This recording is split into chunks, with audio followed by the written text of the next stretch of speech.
I had no idea what was going on most of the time. Yeah. And I love that part. I loved it. Yeah. Greetings, travelers. It is almost 3 a.m. Central Time here in the multiverse in Earth 616. And you would be thinking, hey, don't we have work the next day? Don't we have things going on the next day? Well, just like Stephen Grant in the new series Moon Knight, we're having a little bit of trouble sleeping, a little bit of trouble getting our sleep cycle figured out, because we are so excited to be doing an initial reaction or a first reaction to Moon Knight episode 1, which is now streaming on Disney Plus. And Tucker, man, there's a lot to talk about. What we're going to be doing is we're going to be kind of giving our first initial reaction to the episode. So it'll be kind of non-spoiler for those of you who have not seen the episode yet, because many people watch the episode at normal times during the day. Stay up till 2 or 3 or whatever Amateurs. time. Yeah, amateurs here. But in the multiverse, we take this stuff seriously. It's a passion.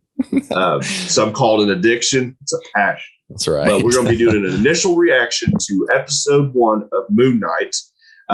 And so we're going to be talking first. So the initial reaction, non-spoiler, and then probably we'll get into spoiler territory, but we will let you know when we dive into the multiverse of spoilers, the spoiler verse, as we call it. But Tucker, man, what'd you think? What'd you think, man?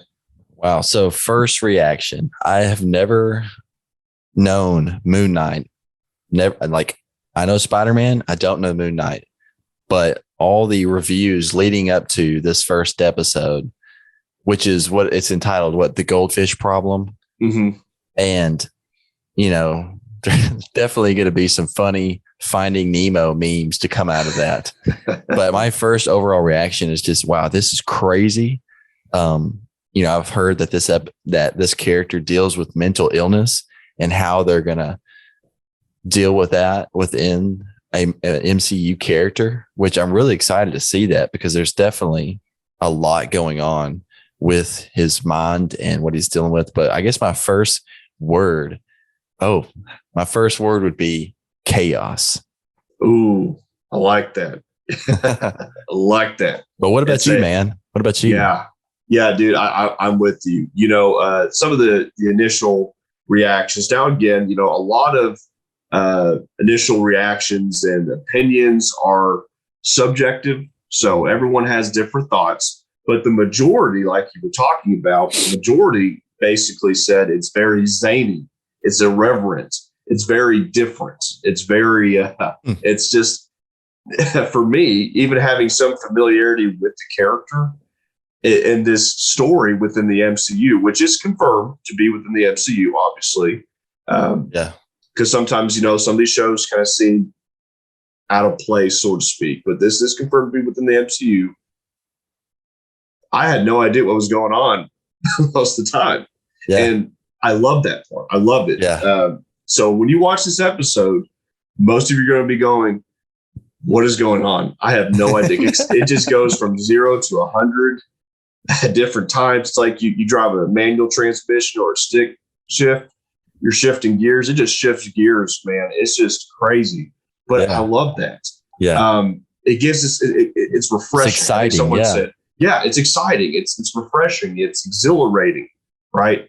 And what it does is, I think some people have an issue with that. It's okay. I mean, that's just me personally. I think it's great because it intrigues you. It gets you interested in this story, in this universe, or multiverse. But it gets you interested in this singular set story within the MCU. And then it broadens. It helps to broaden the MCU. So we've gotten stories in the MCU with superhero team-ups, cosmic adventures, time travel, the multiverse now. That's the big thing. And now we're getting into mythology. We're getting it. Well, I mean, obviously with Thor, we've gotten into mythology with the Norse mythology. But now we're getting into ancient Egypt, right? Egyptian mythology, the Egyptian gods. It's just so cool, but also so irreverent. It's so interesting. And Ethan Hawke is a standout to me. Love that guy. He's a phenomenal actor. Obviously Oscar Isaac, but I just had to give props to Ethan Hawke, because he's just intimidating. I'm like, wow, just from the get-go, this guy is going to be a force to be reckoned with. And so Ethan Hawke, Oscar Isaac, obviously as Stephen Grant, aka Mark Spector. You may be thinking, wait, Oscar Isaac's playing two people? Well, Tucker explained it exactly right. It kind of has something, this show has something to do with identity crisis, so to speak, as you kind of find out in the first episode. And even the trailers, they kind of tease that in the trailers, like identity crisis. Wait, is he Stephen Grant or is he Mark Spector?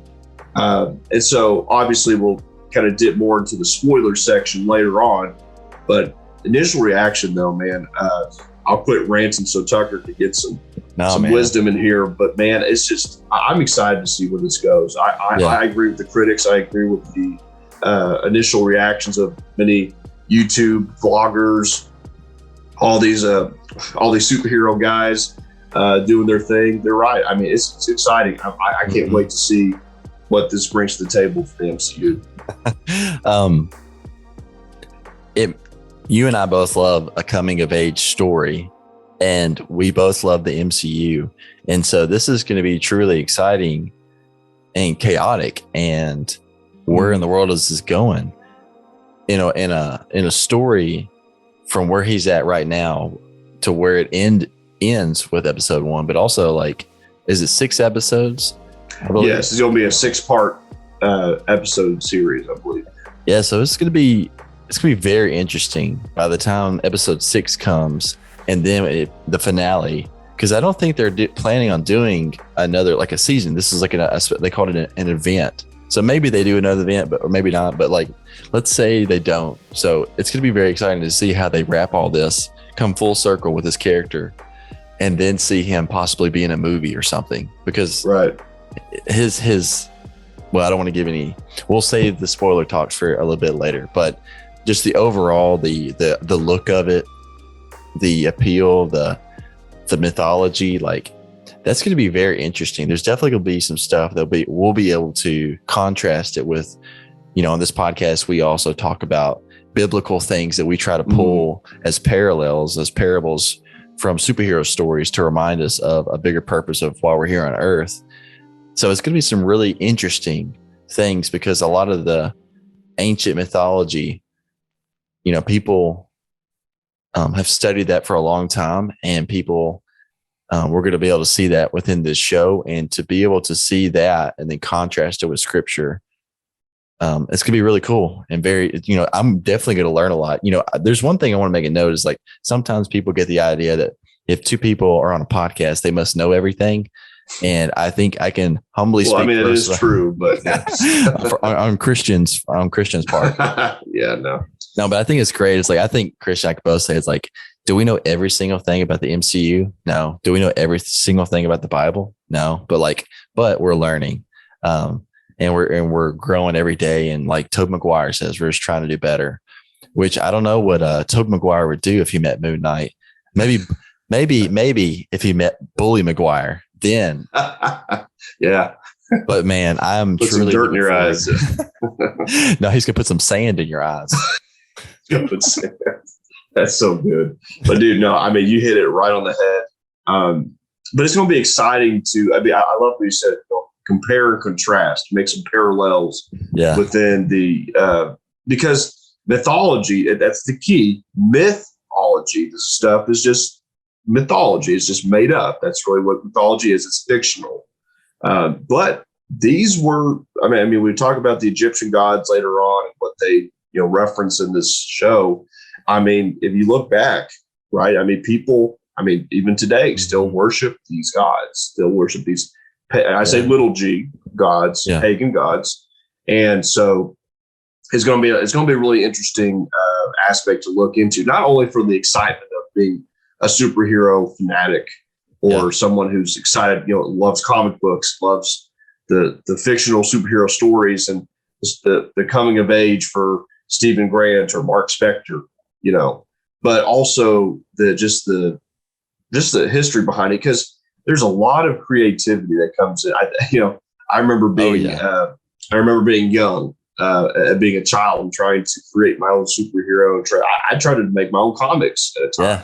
Yeah. I found it very difficult because it's just such a difficult process for me, so I give props to Marvel, writers at Marvel, writers at DC, and other comic book subsidiaries or companies that create these characters and are able to sustain them with good storytelling and all these different things. So we are so excited for Moon Knight. I think it's great. Yep. Before we get into the deeper spoiler discussion, Tucker, what would you rate this episode for our viewers or listeners that have not seen Moon Knight yet? How would you rate this on a scale, I guess, 1 to 10? What would you say? 1 to 10. I'd say this first episode, my first thought goes 10 out of 10. But there's nothing that really made me think, I wish it could have been better, to be honest. Because I know people think, well, you've rated it 10 out of 10, your first episode. Of but honestly, I don't know how it could have been better. I thought it delivered what I expected, or actually, it delivered what I didn't expect. I knew that I was going to meet the parallel of these two characters within his mind, and Ethan Hawke. That's going to be the new haircut of the century. Yeah. It's like next time you're going to go to your local Walmart and you're going to see someone like, hey, don't grab my hand. I do not want to see your tattoo on your hand. And so, but I don't know, 9, 10 out of 10. Now I'll have to say my comparison of this episode to the overall series, we'll have to do that at the end. Right. So this episode delivered for me. What about you? Yeah, I'd say the same. I'd say maybe 8.5 to 9 within that range. I really enjoyed it. It felt different. I think sometimes when, especially within the MCU, well, this property is going to be so much different than the others that came before. Well, within the MCU, that's true with all the movies, but sometimes all the movies kind of feel like I'm watching Shang-Chi and I'm like, okay, that's a Marvel movie. Yeah. I'm watching this one. That's a Marvel movie or Marvel TV show like Falcon and Winter Soldier or something like that, which is not bad. That's not bad. It's got that Marvel feel. This one, it's like it didn't have that, but that's right now it didn't have that. And I love that because I'm like, it does feel different, feels fresh. So absolutely, I'd say 8.5 right now. I'm with you. I think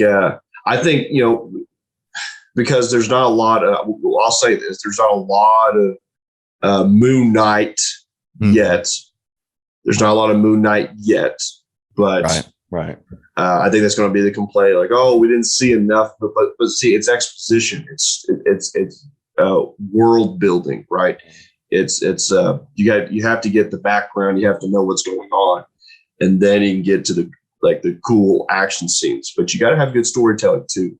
I think this episode delivered. So really, really excited about the future for this. But now we're going to make our disclaimer here. We're going to be going into more spoiler discussion, kind of spoiler territory. So you've been warned.